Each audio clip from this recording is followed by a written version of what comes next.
4 hours now, this guy has been bouncing between blackjack tables, betting $3,000 per hand. He's blind drunk, but he doesn't stop winning. And he would get drunk, and sometimes he would get way too drunk. And so far, he's $86,000 in profit. Everyone in the casino is watching. They're cheering him on, and he's loving every second of it.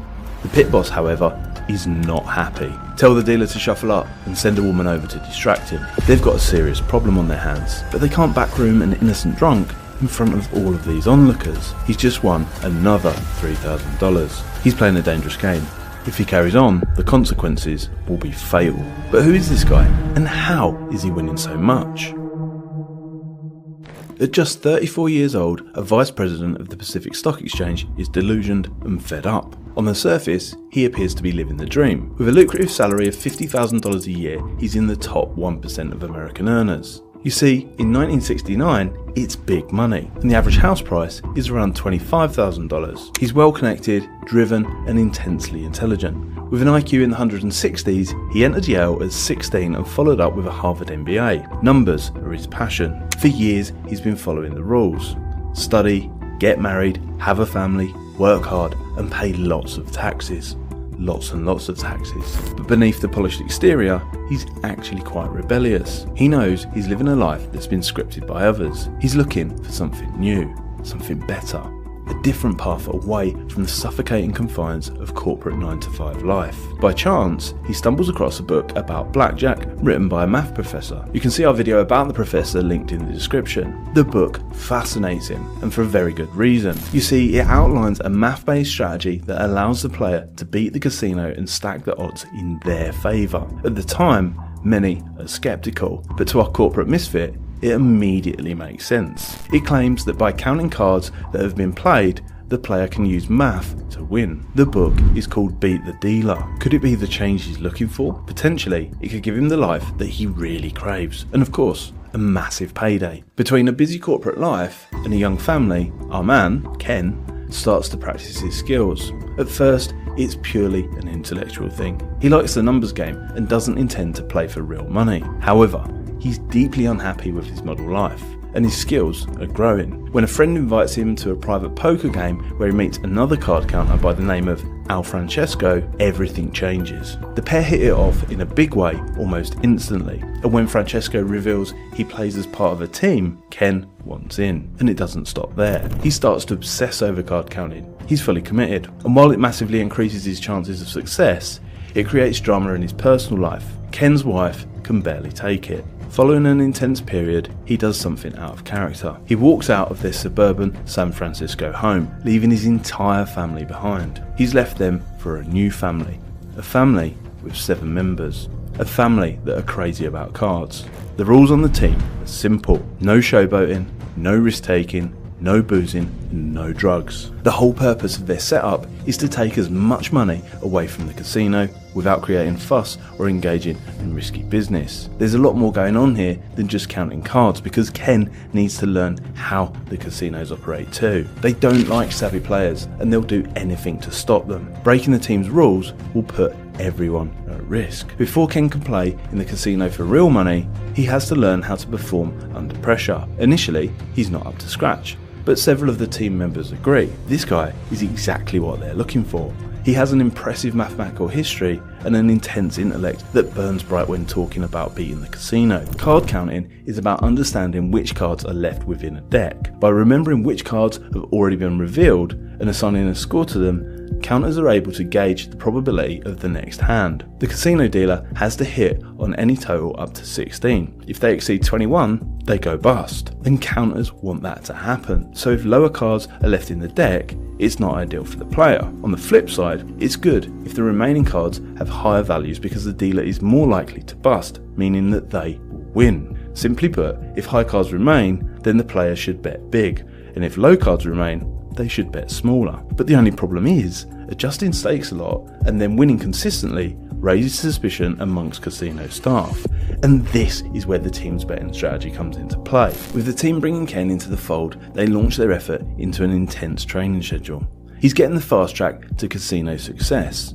Together, between them, the team has years of casino experience. Not only do they know how to beat blackjack, but they know how the staff think, how the floor managers behave, and what the pit bosses watch out for. Ken is loving every second of it, and his expectations are set even higher than the team's. He plans to become the team's best player, and nobody's more critical than himself. He needs to be able to count down an entire deck quickly, without distractions and without looking like he's using the strategy. During their training masterminds, they set up a mock blackjack table and have others ask him questions, break the flow of play, and even have a beautiful woman sit on his lap. They're all real problems that he will face in a real casino. To keep the count, he must memorise the cards as they're dealt out. 7, 8 and 9 are neutral with a value of 0. High cards are -1 and low cards are +1. The higher the count goes, the more he should bet. If it should reach more than +10, is maximum staking. After weeks and months of practice, his work at the stock exchange is suffering, but he doesn't care. Finally, he's ready to hit the casinos with Al Francesco's team for the first time. Halfway through 1974, he boards a flight to Reno. For the weekend, he'll be operating as part of the team. It's how they plan to avoid being detected. To avoid casino staff noticing them as counters, they'll hide their betting patterns by mixing play between multiple players. For example, Ron and Al might be playing for low stakes at 2 different blackjack tables in the casino. Their purpose isn't to win money, it's to keep the count at their respective table. They won't raise or lower their stakes to deliberately avoid suspicion. However, when the count is high and the deck is hot, they'll use a secret hand signal to call in a big player. For this visit, that's Ken. The big player will stagger across the casino floor, giving the impression that they are at least partly drunk. The main difference being, they only bet big. On the outside, it appears that a drunken high roller has sauntered in, sat at a blackjack table, and then got lucky. After winning, they get up and move on to the next table, where another member of the team is signaling another hot deck, and so it continues. Their first weekend in the casino is a lot of fun. Finally, Ken is beating the establishment. He's escaped the mundane grind of the corporate world. It's a real buzz, and his share of the profit is at $5,000, equivalent to $31,000 in today's money. Better still, the casino's floor manager has just approached him. He's been given a luxury suite and full hospitality package in their accompanying hotel. How greedy can they be? Clearly, the casino have identified him as a drunken stockbroker playing for higher stakes, which he is, albeit one that's counting cards. They assume that his winnings are a product of luck. By keeping him gambling for a longer period of time, they suspect to win their money back, and more. This evening is a huge turning point in Ken's life. The team party into the small hours back in the casino's hospitality suite before jumping on a return flight on Sunday. Before long, Al, Ken and the team are repeatedly hitting Las Vegas too. Pocketing $50,000 profit for 2 nights work becomes quite normal. Wagering $100 per hand soon becomes a thing of the past. They're now betting $1,000 a hand on a regular basis. Despite the team's deception tactics, it's drawing attention of the wrong kind. It's a real problem. The kind of problem that could lead to a significant danger. But Ken couldn't care less. He's living the dream.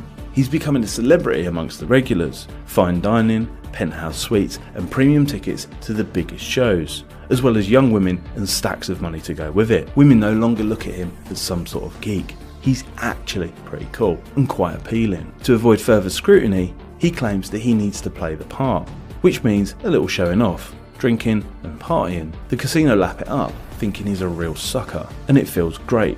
But in reality, the wheels are about to come off. Eventually, the casino are going to work it out, and when they do, it's not going to be pretty. After a long hot summer in Nevada, Ken is thinking about his next move. He's rejected many of society's restrictions, left his wife, and things have never been better. Finally, he feels like the man he was born to be. He thrives in the spotlight, and Vegas is becoming his new home. Against his friend's advice, he quits his job at the stock exchange. He's free to wear what he likes and do what he wants. With no boardroom meetings, high-level executives, or bureaucracy hanging over him, he totally changes his appearance. He's pursuing his casino obsession full-time, and he wants to drastically increase his profits. One night, the team are on fire. With multiple members scattered throughout the casino, Ken is busy placing $3,000 bets at one table. But as he plays, he catches a signal from another team member at a different table. At this point, the team is large. with counters stationed at multiple tables all around the casino. Ron Carr signals that the debt is incredibly favourable where it's sat, but Ken is busy playing. What he does next is, quite frankly, ridiculous. He asks the casino's floor manager to place bets for him at the other table. His ego has just jeopardised the secrecy of the entire team, and quite rightly, they're furious. They've got a good thing going on here, and he is risking it all. Unsurprisingly, the bets win, and sheepishly, the casino manager returns to Ken's side with his winnings from the other tables. In total, the team clear $100,000 profit that night alone, and over the first 8 months of the year, they've banked more than $1 million. But Al is not happy, and neither are the others. Ken's repeated rule breaking is getting out of hand, and now, potentially, the casino has an opportunity to link up their operation. If nothing else, the casino floor manager won't be forgetting Ken Houston. Over the following weeks, the team continue to rake in big wins, but Ken is oblivious to the amount of attention he's drawing from the establishment.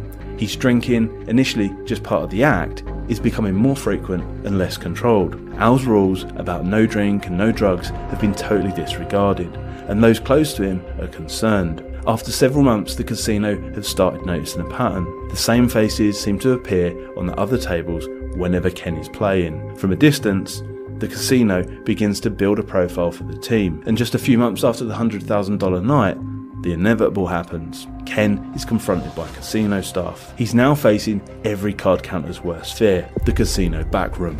The whole team have been busted. With their identities known and pictures taken, the party is over. The images will now be added to a specialist list of cheaters and unwanted customers before being circulated between all of Vegas's casinos. As a result, many of the team quit overnight. Amongst those thrown in the towel is the team's leader, Al Francesco. It's just too dangerous. The next step is surely violence, or worse. But armed with his newfound confidence, Ken Houston is having none of it. His ego won't allow it. The casino is only letting losers play, and that can't be right. It's not about the money. He has more than enough. Things have just turned personal, and now he's waging war against the casino. A very public one that will make him famous and inevitably lead to the Blackjack Hall of Fame. But of course, it all comes at a price. At 42 years old, Ken Houston launches multiple lawsuits against casinos that have barred him from playing. It's a very public affair because they total more than $80 million.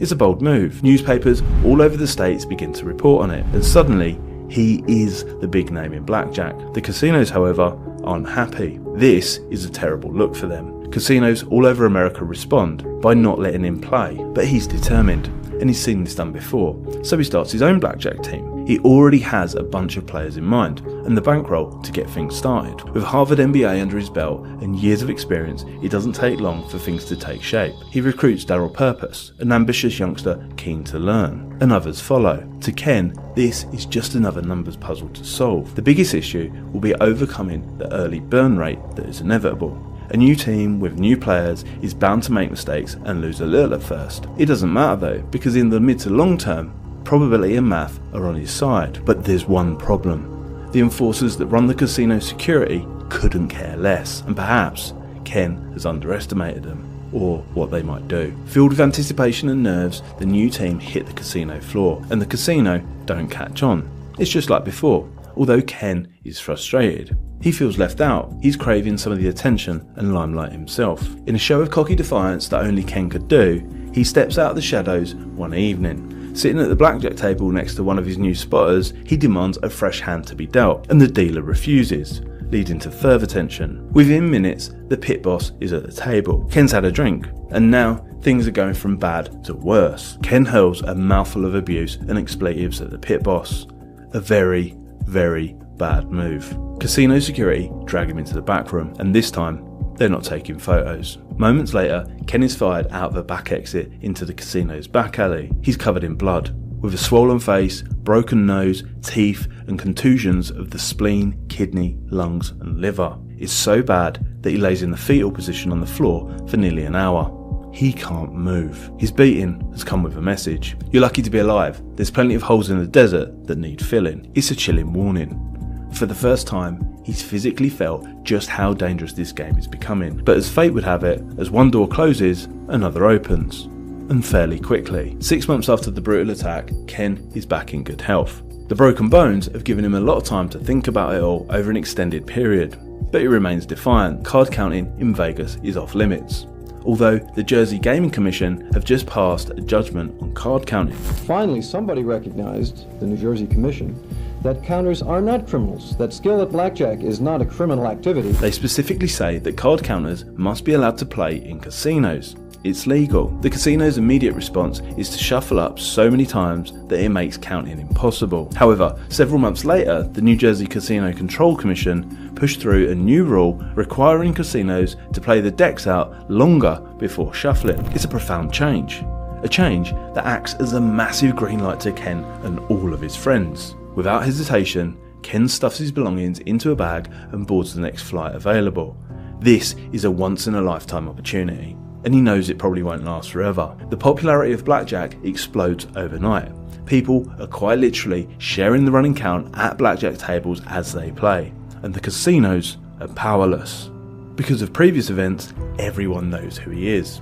Large crowds gather at the side of the table cheering him on. Once more, he revels in the attention. It's hard work, but he plays marathon sessions of blackjack, sometimes for as long as 12 hours per day. But the fun only lasts for 3 weeks. On Tuesday the 30th of January 1979, the casinos have stepped in. They're barring counters anyway, and worse still, they've started pulling strings with lawmakers. Just as Ken suspected, the casinos are in cahoots with the government. Although he doesn't care so much. He's just made $1 million in 3 weeks, equivalent to $4.3 million in today's money. It's a lavish retirement package for one of the casino world's biggest characters. Unfortunately, just 10 short years later, at the age of 52, he's found dead in his Paris apartment. Official documents show his death was via natural causes, although there was much speculation at the time. Some attributed his extreme lifestyle and recreational choices to his death. Others speculated it was due to the amount of money he took from the casinos. Although one thing is for sure, Ken Houston lived a full life, a life that many dreamed of, and he certainly beat the house. So please tap the like button down below and check out this next story.